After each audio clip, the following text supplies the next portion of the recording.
Thank you, Mr Deputy Speaker, and I'm pleased to follow my honourable friend from Dudley South and hear of Bella, his office dog, and indeed I concur, she was robbed.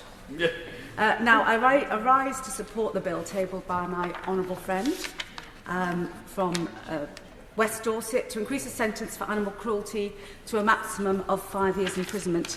Now, firstly, Mr Deputy Speaker, I must declare an interest. For the past 22 years, I've been the proud mum of a tortoise. And a love of tortoise is something I share with Mr Speaker. And I may suggest that we arrange a play date, and who knows, we might have the pitter-patter of 10 shells. But on a more serious note, this bill is extremely important. If enacted, this would mean sentencing is the same for cruelty to all animals. Under Finn's law, there is a 5-year maximum sentence in place for cruelty to service animals, for example, police horses and assistance dogs used by the sensory impaired. This bill would extend Finn's law to all animals and would mean the increase of a maximum sentence to 5 years. It would be one of the toughest punishments in the world, and it's right that we now seek parity. Now, Mr Deputy Speaker, I wouldn't want to deprive my honourable friends of my pet story.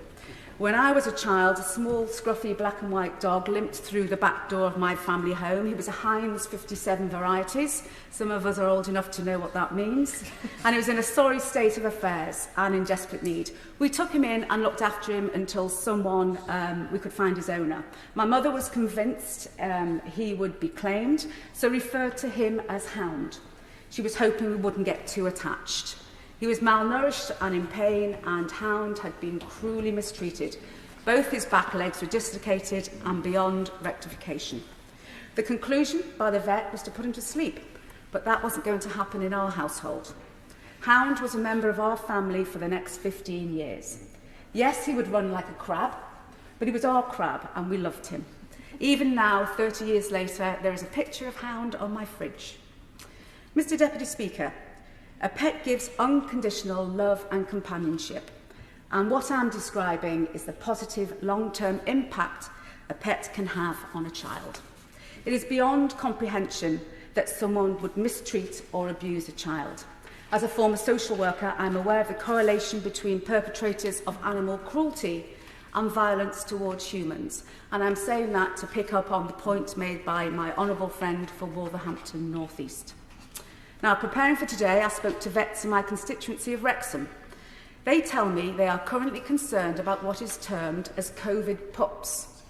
And I take the opportunity to highlight on their behalf, a dog is for life, not just for a lockdown. My local vets have raised concerns about dogs purchased since March. These pets have not had the opportunity to be raised and socialised within the wider community, but in a solitary household.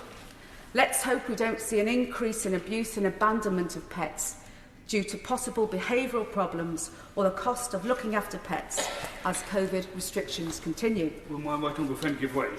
Thank you very much. Does my honourable friend agree that today's debate allows us to continue to publicise that exact point about pet ownership having responsibility? We all remember during Christmas time, or the run-up to Christmas, the strapline about pets are not just for Christmas.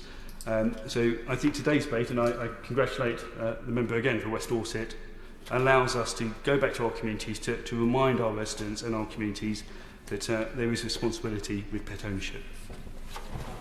And I absolutely concur with that, and I'm pleased that we are all here today having this debate, particularly on this side of the House. Now I've lost where I am. Thank you very much.